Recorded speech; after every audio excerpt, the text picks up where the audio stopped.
Everyday Expertise, and I'm Angela, and I'm here today with J-F Dubeau. He is the author of the sci-fi novel The Life Engineered and the supernatural horror novel A God in the Shed. Welcome. Thank you. So how did you get started in writing? I think I've always kind of had like this storyteller thing in me. Like I've done a lot of role-playing games when I was a kid. I've spent a very long time because I was working as a graphic artist trying to like do the comic book thing. I tried to break into webcomics for like years, but I never could do anything that had any sustain to it. And then one year I saw the National Novel Writing Month Challenge, and I figured to myself, I might as well try this, see if I have it in me to sweat and bleed until I can have a novel. And the way they advertise it, they make it sound like it's very much like a marathon of writing, this horrendous thing that you put yourself through to write a book. So I thought to myself, I'll try this, I'll suffer through this ordeal. And halfway through, I was having just so much fun with it. I kind of realized, oh, this is what I'm going to be doing forever now. So the challenge is 50,000 words in 30 days, so it's about 1,700 words a day. And since I've done, like the first thing I wrote for NaNoWriMo was garbage. It was, I figured like everybody has a really terrible vampire book in them. So I decided I'm going to vomit this garbage narrative out during my first book's going to be my worst book, I figured, and it's true. So I wrote that. I wrote several more for NaNoWriMo until my wife at the time eventually said, hey, you should maybe try to publish this. And that was The Life Engineered, my first book, my first sci-fi novel. I self-published it first, and I put it into a contest with my current publisher, Inkshares, in association with the Sword and Laser podcast, and won. So apparently writing a bunch of really bad books as practice for an okay book works. So I hear that's how a lot of authors do it. Yeah, it's almost like writing's a skill, and if you practice it, eventually you get okay with it. Yeah. So so that's how I got my start. That's how I figured out that I should be writing. And I haven't looked back really. It's still, I could not publish another book from now on, and I would still be writing a book or two a year. So your most recent novel, A God in the Shed, can you describe it for someone who's not familiar with your work? It's a sort of paranormal thriller. It's a weird book because when I wrote it, I didn't write it with sort of like an audience in mind, so it ended up tracking well with the young adult audience, which was absolutely unexpected for me.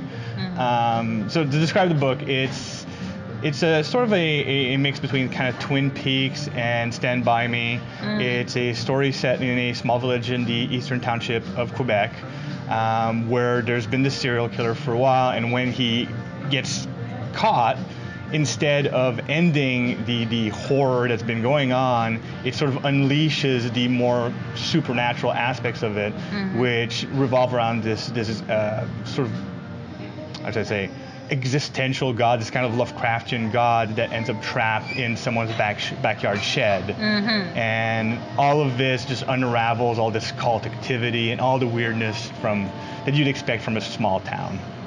Like every small town has cults, right? Right?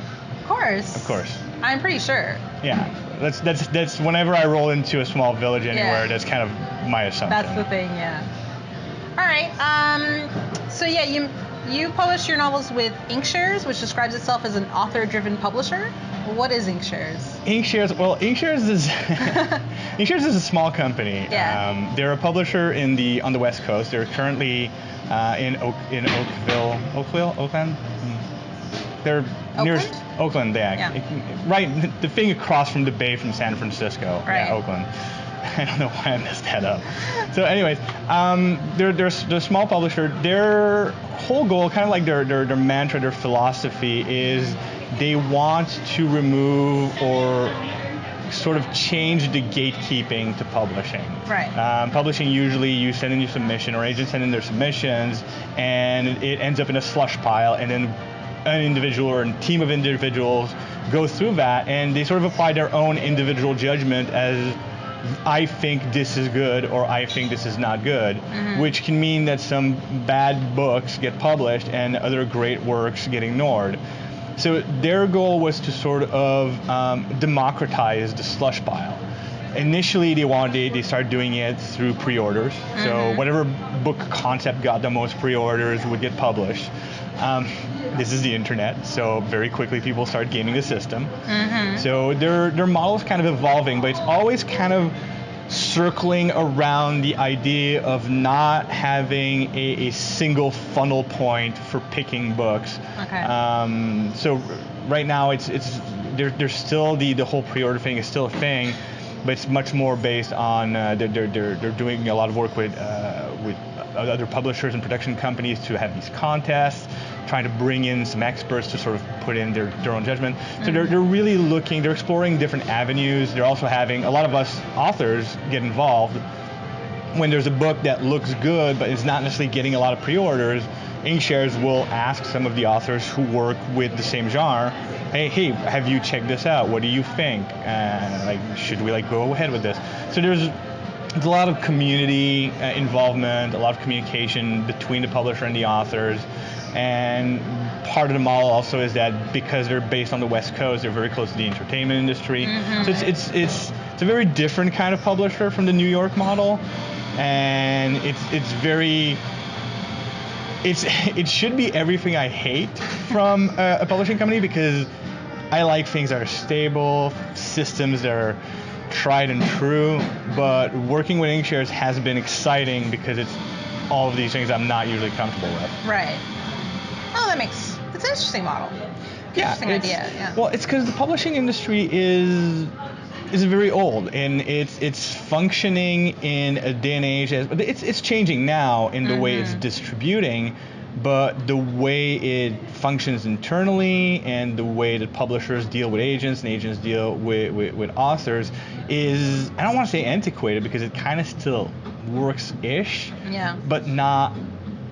It does need sort of a breath of fresh air, and the publishing industry needs to be evolving faster. So companies like Inkshares I don't see them as being the replacement for future. I don't see them as changing how everybody does work, but I have a feeling that their model, or the exploration of models like theirs, is going to be an important part of the publishing industry growing up.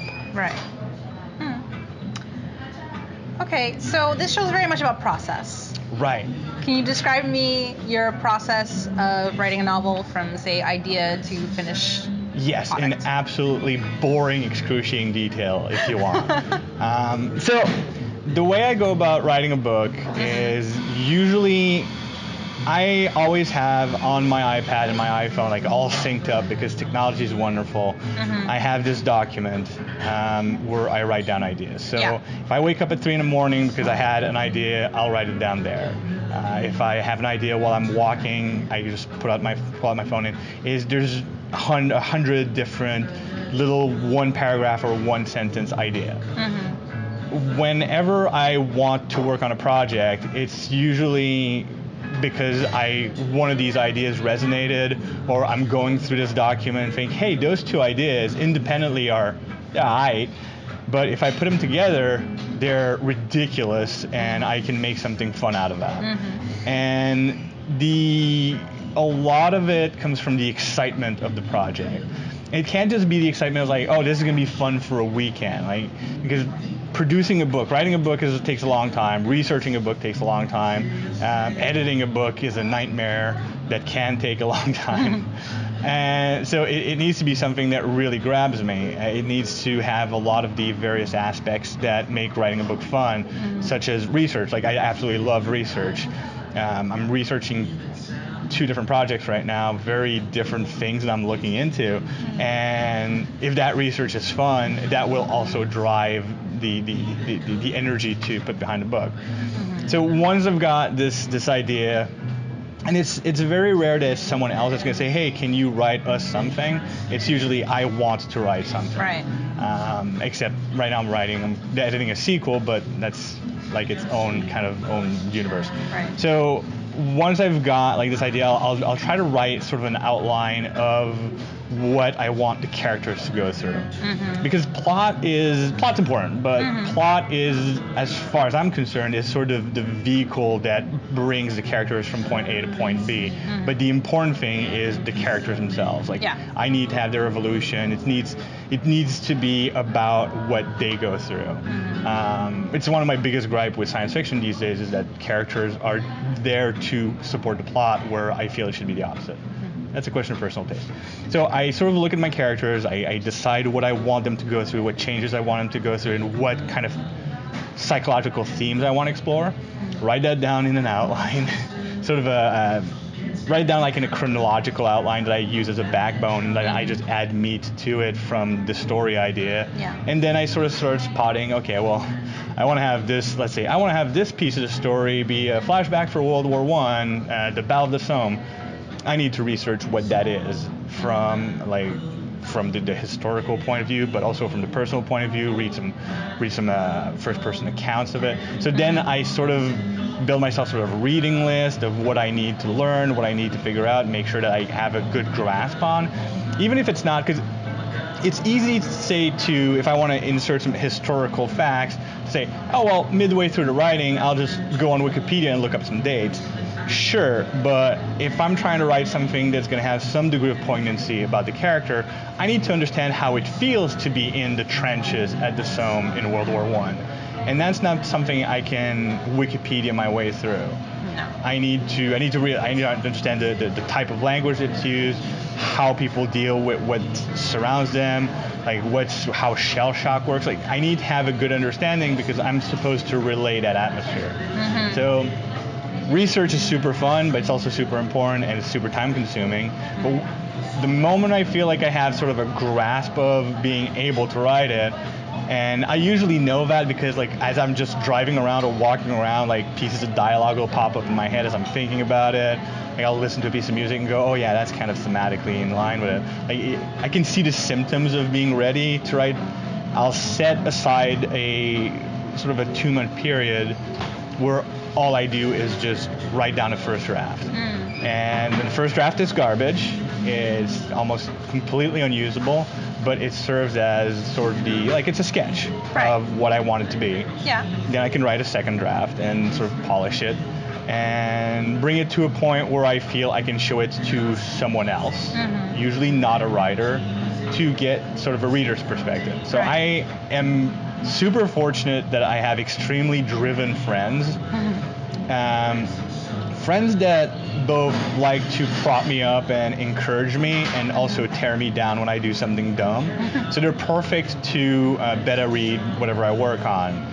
So I'll get some volunteers and give them like 3 months to sort of read through it, tell me where there's inconsistencies, what they like, what they don't like, if they don't like anything, and then I can sort of apply one last lengthy round of edits to sort of correct whatever errors they found. And I'm not talking about like typos and grammar, that's something I can do later, but plot holes or just characters not feeling right or just boring, like entire chapters are just boring, remove those. So all these things, and then I'll eventually end up with what I can consider to be a finished manuscript that I can do something with. And usually that's nothing.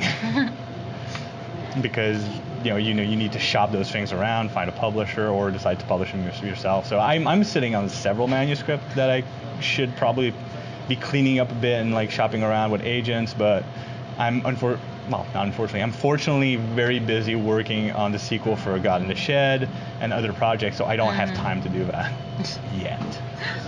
One day. Well, I'm hoping so. Yeah. I have plans. All right. So your first book was science fiction. Your second book was horror. Yes. Why change genres? Because I'm an idiot. So I'm sure it's not that exactly. No.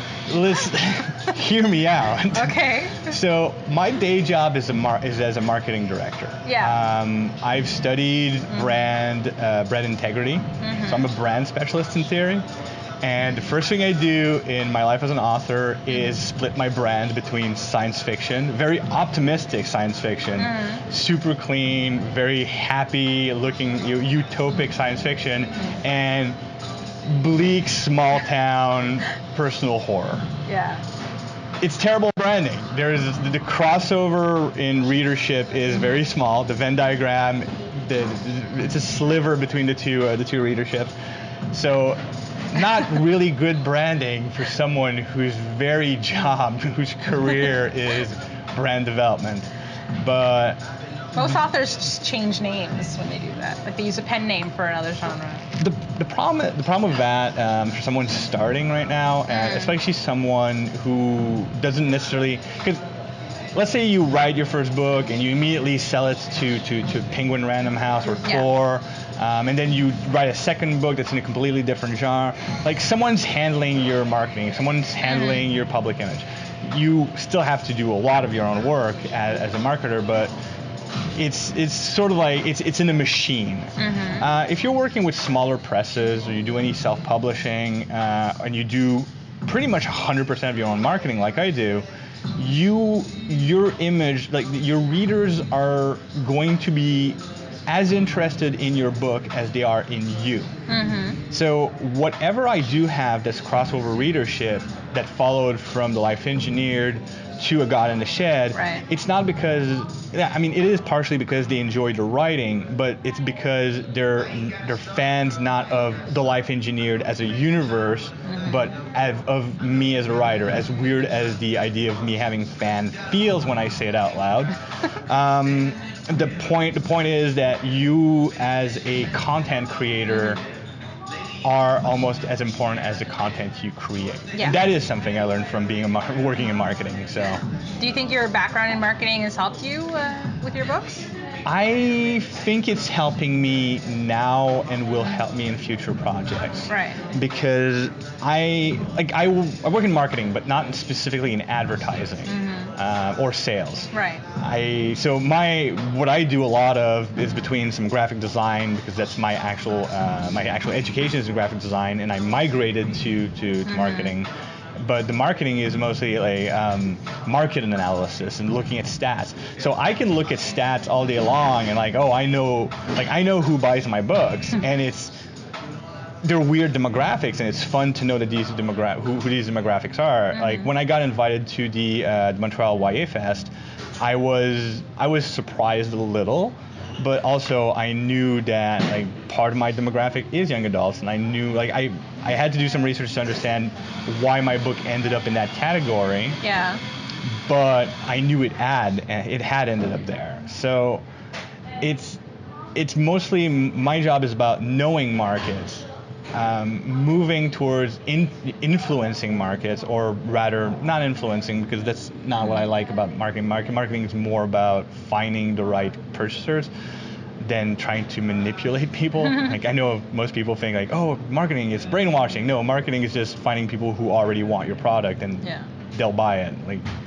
So it's going to help me more now that I understand how publishing as an industry works, because at first I went in pretty blind, and publishing is a very strange industry. It's, like I said, it's an industry that functions on some antiquated philosophies. Yeah. And it's starting to, very late in the game, starting to sort of catch up. But I had to sort of learn how they do things and how things work. And now that I know that, now that I understand where I'm at in the marketing world, and I'm looking, I studied some other authors that sort of have follow the same path that I'm following, that blaze the trail for me, if you will. I have a better idea of how to move forward. So I have projects that I've been sort of testing marketing ideas for that are going to be launching soon. They're not there yet. But definitely looking at integrating my day jobs, what I learned from my day job, more into how I publish books. Right. But also, the other thing is, I do marketing all day, so when I go home to work on books, I don't want to do more marketing, and that's just laziness on my part, but that's also understandable. Part of it. Yeah, but it's also kind of part of it, of why I haven't sat down to really make out a marketing plan and stuff. Yeah, because Because here's the other thing, like if I wanted to do book marketing, I would make a lot more money marketing other people's books. Yeah. Like selling my services as a marketing expert to other authors than I would selling my own books. Right. So, but that's not what I want to do. So back to genre. What about each genre appeals to you in writing and reading them? I imagine you read some. I do read some. Yeah. Honestly, it's always about the characters. I found that I don't care about genres quite as much as I just care about how the characters in each books are handled. I'm not big on say gimmicks in plots. Like, oh, I have this idea for a sci-fi thing and it's got this gimmick. It's like, all right, fine, but how does that gimmick influence your characters? And I've read a lot of sci-fi. It's one of my frustrations with sci-fi is that it's basically today but with a gimmick. Right. It's never like, oh, we're 150 years in the future. There's this really like world-changing technology that should have changed everything about how we live our lives, and yet these are 2019 people doing 2019 things and thinking 2019 ideas.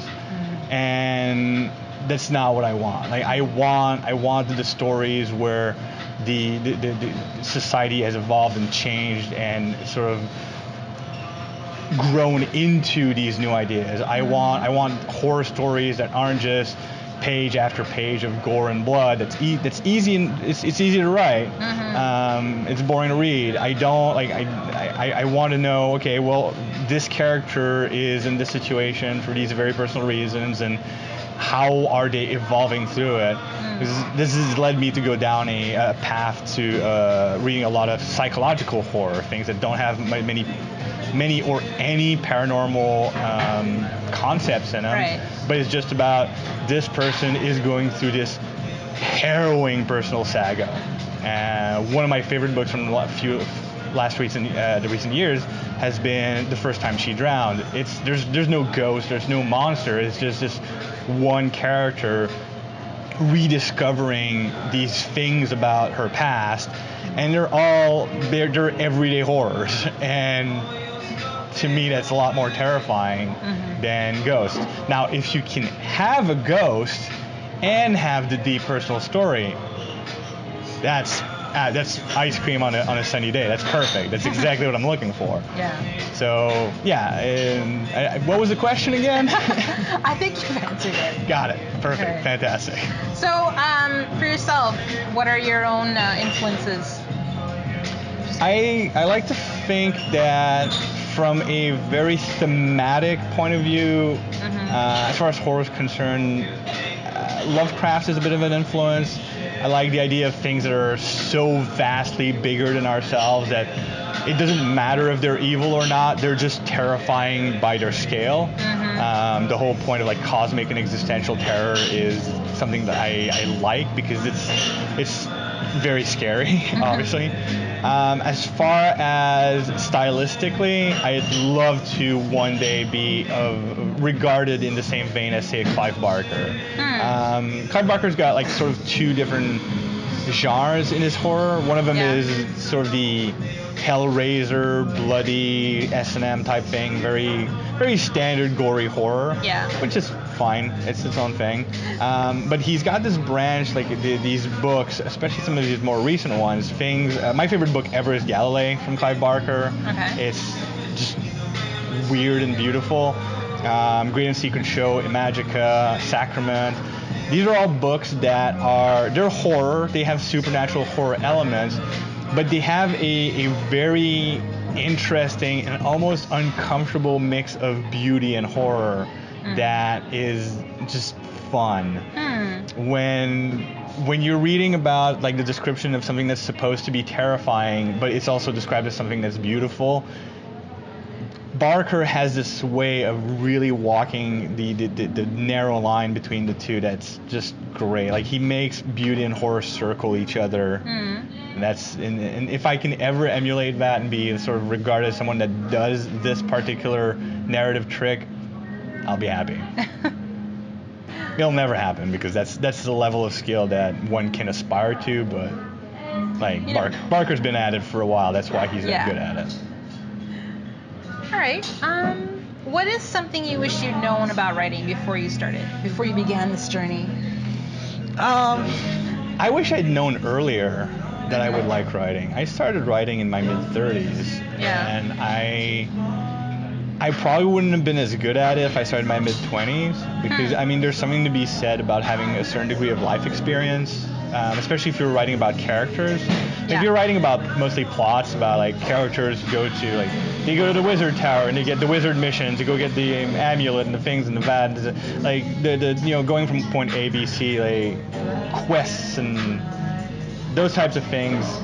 I don't think you need that much life experience, because you just need to, knuckle down. Hard work will get you an interesting, complex plot, and you can write an interesting mystery thriller that way. But if you want to write about characters having complex emotions and complex experiences, you need to, if not have lived them yourself, have read about them, have met people who've had them, have witnessed them. So I'm not saying that it's out of reach for people in their mid-20s, but it would have been out of reach for me in my mid-20s. Right. So I wish I would have known about writing earlier, just so I could have started working on it earlier. As far as knowing something about writing, I don't know. I feel like it's a lot of very granular learning. Like every time I work on a project, I'll learn 2 or 3 very, very small things that I sort of add to my toolbox. But as far as like big, large items, I don't think I have any that I wish I'd known from the start. That's normal. Sorry. No, I mean, it's totally normal. We can't always know what we should have known. But it's because I wish I had like this big revelation. Oh, I wish I had known this secret. But unfortunately, and that's one thing also about writing as a skill. There is no, there's no Facebook, here are the top 10 things that authors should know. No, here are 110 different things in no particular order of importance that you should probably look into if you're a writer. Good luck. So like there's not a handful of secrets that if you know you're a writer, there's just like a skill, like learning engineering or learning to dance or whatever skill you want to put in place of writing. It's about a bunch of things, and you're going to learn them by practicing. So. Yeah. So how do you integrate your writing into your daily life? Because you have a day job as well, right? Yes. Yeah. Yes. I work to 40 hours a week. I'm fortunate enough that I work at a company. When I got hired, I was kind of starting to see some motion in my publishing. I was publishing my second book. I was starting to have to take more meetings. So I knew it was kind of becoming a bit more of a big deal and would take more of my time. So when I got hired, it's one of the things, I took a lower salary from my employers with the caveat that I would have a lot of freedom. Freedom I exercised very quickly by, within a few months of being employed, going to my employer saying, yeah, I'm not here tomorrow, and I will be gone for between 2 days to a week. Who knows? So I have a lot of flexibility, so that helps. The other thing I did is I dragged my social life to an altar and sacrificed it to the gods of my hobby. So I don't have that much of a social life anymore, which is sad, but it's fine because I get to make imaginary friends and then kill them off. So can you do that with your social life? I don't think so. At least you shouldn't. Oh. You probably shouldn't. No, I mean, like anything, like I'm quote unquote fortunate that I don't have children. I'm single. I have a cat, so I have a lot of freedom and control over my free time. Yeah. So it's unfortunately, if someone has all these things going on, you've got a job, you've got a family, it's going to be difficult carving out a portion of your day to write. You want to write daily or almost daily. Like I said, it's a skill, so you need to practice it. But from other authors I do know who do have all these things going on that I'm fortunate to not have, or unfortunate, I'll talk to my therapist about that. The idea is just to like you sit down with your wife and you explain like, can I have like this 1 hour a day that I can do this thing because it's important to me. Like it's about scheduling, it's about like life management, and I think if it's something that's important enough to you, if you like me were writing your first book and realized that this was your crack, that you would never stop doing this, or you would not be happy if you ever had to stop doing it, you can negotiate it into your life. Right. What I do see is a lot of authors or aspiring authors that they want writing to be important to them, but they don't want it to get in the way of tennis class, or they don't want it to get in the way of their bi-weekly going out with the guys to have a beer. They don't want it to get in the way of going to the lake and fishing. Like, they don't want the writing to get in the way of a lot of hobbies and other time-consuming things. And like anything, like any passion, sometimes it requires sacrifice. Yeah. I'm lucky that I don't have enough going on that they feel like huge sacrifices, but I've seen friends, like, they just said, okay, well, no more soccer with the boys. It's good. It'll be better for my knees, but now I'm writing instead. So. It's just about balance, really. Exactly. It's life balance. I'm not a life coach. Don't follow advice from me. You'll die. But like you say, like I can tell you how I parse my day to do some writing, but it's going to be each individual is going to have their own thing. What would you say is your favorite aspect of writing? That's a tough one, because it kind of like depends on what I'm in the mood for. Like if I'm in the mood for plotting a book, like that's going to be my favorite thing. I think universally what I do like the most all the time is the actual writing. Writing a first draft is just so much fun. I like solving problems. I'm stupid in many things, but one thing I'm very smart with is pattern analysis and problem solving. Okay.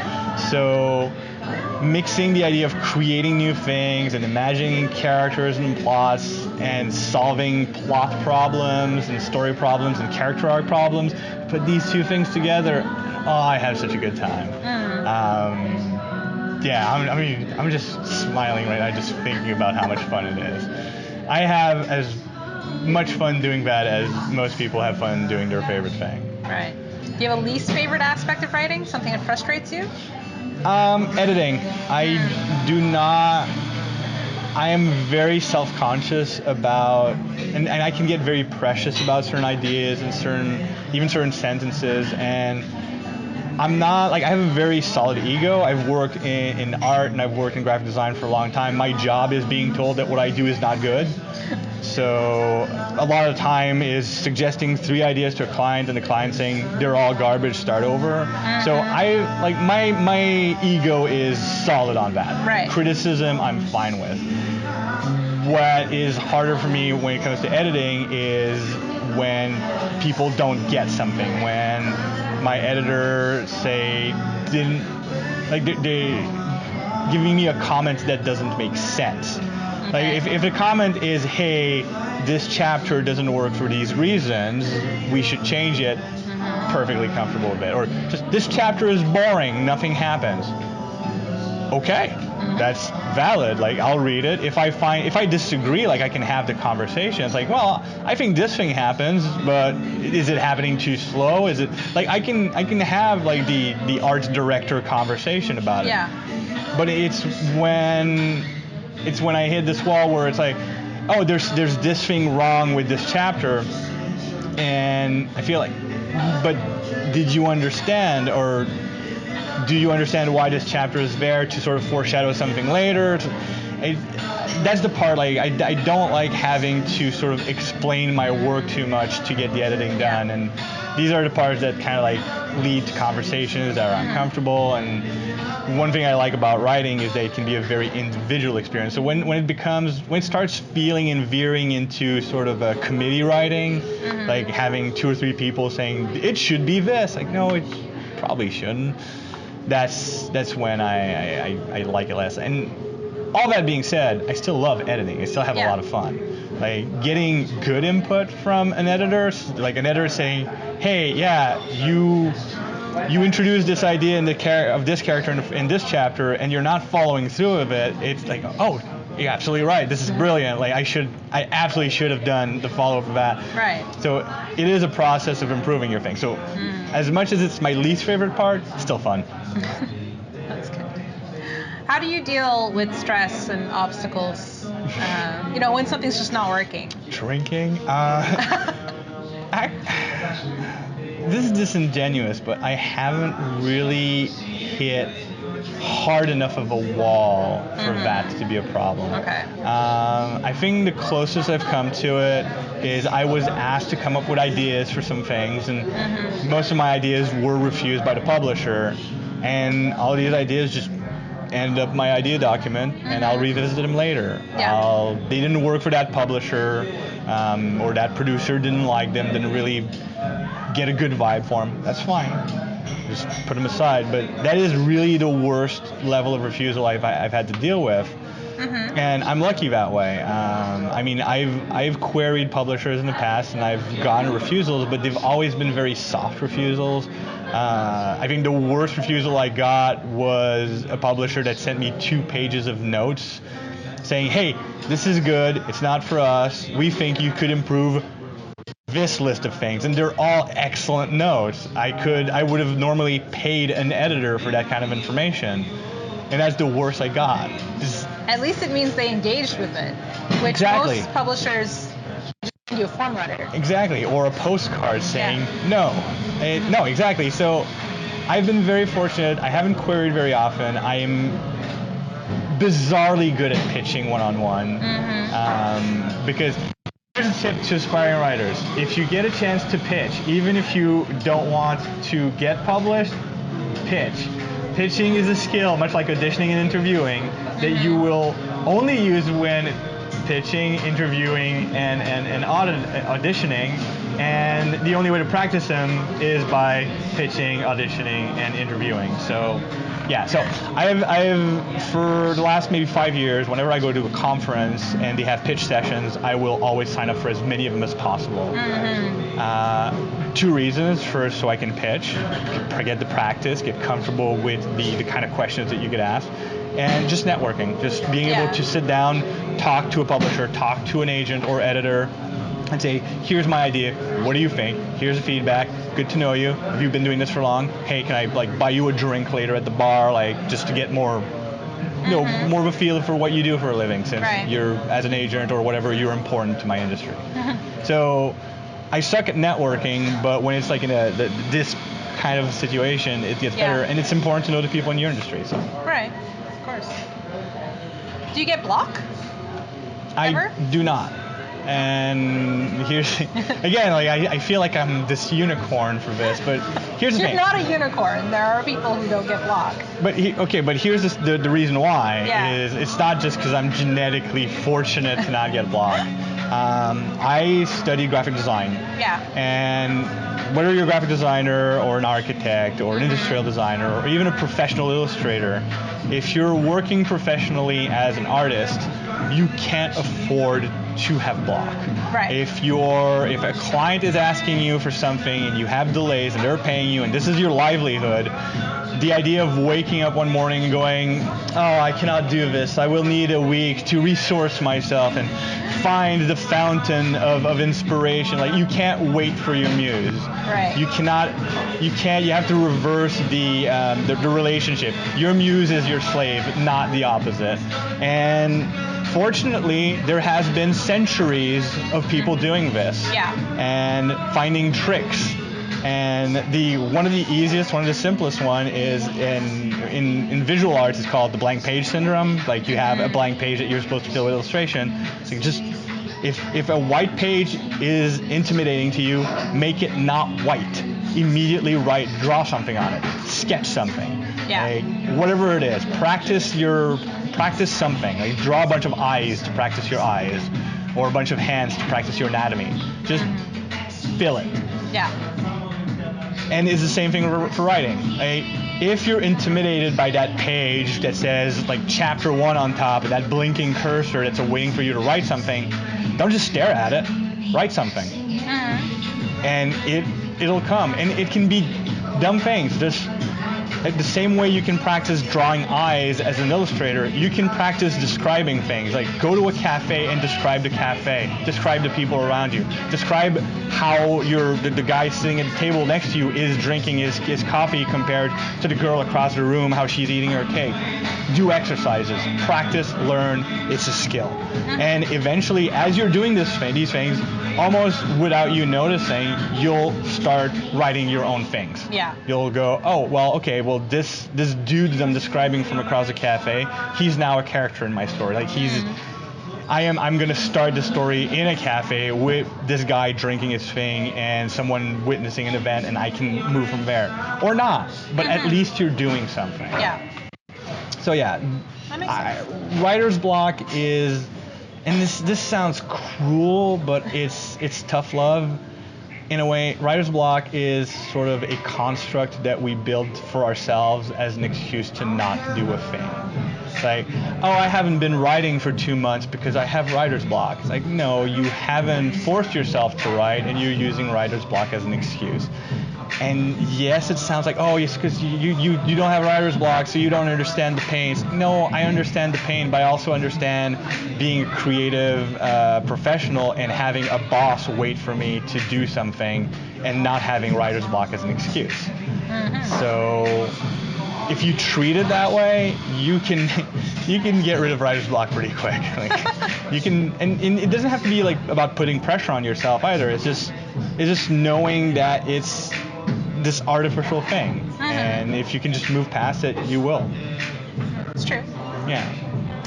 All right, so we've talked about a lot already, but do you have any advice for people who are starting out? I mean, the best advice I can give you, I could give advice forever, but here's the thing. I'll give you a couple of things. First of all, if you want to be a writer, write. Like I said, like it's a skill, so you need to practice it. You don't need to be writing the great American novel on your first try, because you won't. Yeah. You need to get good before you do something great. Read a lot. And that's a typical advice. It's boring in a way, but if you don't understand what other people that are better than you are doing, then how can you get good at what you're doing? Yeah. And read in your own genre to understand the mechanics of your genre, and read other genres, because if you're writing sci-fi and you need to write a love scene because you've got this relationship, well, it's good to have read a couple of romance novels to understand how they do it. Like, look towards the experts. Right. So if you need to have something that's scary in your sci-fi novel, read a couple of horror novels. Look at how the experts do all the time what you want to do a little bit. Yeah. So variety is key. And the last and most important bit of advice is look at sources that are more experienced and intelligent than I am. I've published 2 books. I've written about 7. I am not a great source. If someone's offering you advice as a writer, look at their pedigree. If they've self-published 2 books, not to say anything wrong about self-publishing, but if they've only got 2 books under their belt, you can find better. Stephen King's written more books than I have cells in my body. And you can judge Stephen King for a lot of flaws and qualities, and his biography and self-help writing book on writing, it's not perfect. Yeah. There's some things I disagree with, but it's a good primer. It's a good way of getting like a general idea of how you can go from not being a writer to being a writer. Struck and White Elements of Style should be a must. And if you read On Writing by Stephen King, he'll refer to it every 2 pages because it's the foundation. You'll understand. Yeah. Just look at anybody that has a ton of experience, that's been doing this for decades, that have dozens of books published. Look for their how-to guide, Right. not mine. I'll write my how-to guide when I'm 90 and I've got like 50 books published. Then you can buy it. I think everyone has something valuable to say if you're doing stuff. Yes. What I can do that Stephen King or Neil Gaiman or any of like these very experienced writers can't do is I can take your hand and I can sort of show you what I've learned about the maze of publishing today. Yeah. Stephen King doesn't have to self-publish a book. Stephen King doesn't have to win a contest. And he doesn't have, like, Stephen King has an idea for a book, he calls his agents and tells them, this is my idea, and the book will get published. Yeah, pretty much. Some will even, I could argue that sometimes it gets under-edited because editors are afraid of telling Stephen King what to do. Fortunately, it's my understanding that King understands that he needs to listen to his editors. He understands the value of an editor, yeah. Right. So I can give some tips, but my general go-to tip will always be check out these other guys who do it better than me and listen to their tips. Well, that's fair as well, I think. I like to think so. I like to think that experts are experts because they've learned things. Yeah. All right, so I guess we're at the point where I'm going to ask you, what can you reveal about what you're working on right now? So right now, I am editing the sequel to A God in the Shed. One of the biggest problems that we've had marketing this book is that me and my publisher did a very poor job explaining that it's a series. But now that the second book is going to be coming out early next year, it'll be very clear that it is a trilogy. It's a trilogy of horror. That's good, because I finished your book, and the first thing I thought was there better be another book. There is, and it is. It has been very painful to edit, but I think it'll have been worth it once it's done. I'm looking forward to working on the third one. Okay. Parallel to that, I'm working on another secret project that I've been teasing on social media. Unfortunately, as much as I would like to give you exclusive reveal info, all I can say is that it's coming out in fall, and there will be more teasers and more information as time goes. The best way to get that information is to follow me on social media. So far, it's mostly just images of random things. It's very mysterious, but it's going to be a lot of fun when I can actually reveal it and once it actually comes out. So I'm very excited about that project, but since I'm working with other people, I don't want to be the guy who reveals things I'm not supposed to. So that's fine. So follow me on social media. Yeah, definitely. How can people find out more about you and your work? The best way to find out more about me and my book would be to follow me on social media. Follow me on Twitter at J-F Dubeau. That's JFDUBEAU. Okay. Or go to my website, jfdubeau.com, and sign up to... We're going to have links to all of this in the description of the video as well. Perfect. And I'm trying to... One of the things I've learned from author Andrew Main is the value of having a newsletter as an author. Yeah. So I'm trying to get people to sign up to my newsletter, and I'm trying to sort of put out more content on the newsletter. And the idea is not to spam people with, hey, buy my book, but mostly have short stories, have early previews of things, have some freebies and contests, make it worthwhile. And mostly do this maybe once a month, not once a week. I don't have time to write a decent, interesting newsletter once a week, and also I don't want to spam my readers. I want my newsletter to be a comfortable, cozy relationship between me and my readers. So I'm going to aim for that. So sign up for my newsletter. Thank you. All right. Well, thank you, JF. My pleasure. This was a lot of fun. Thank you for having me. Thank you. Thank you, everybody, for watching. This has been Everyday Expertise. I'm Angela. Bye. Thanks for watching. We hope you enjoyed this interview. Be sure to share this video with friends and colleagues who may also enjoy this topic. Let us know your thoughts by leaving a comment below or check the description for our social media. See you next time.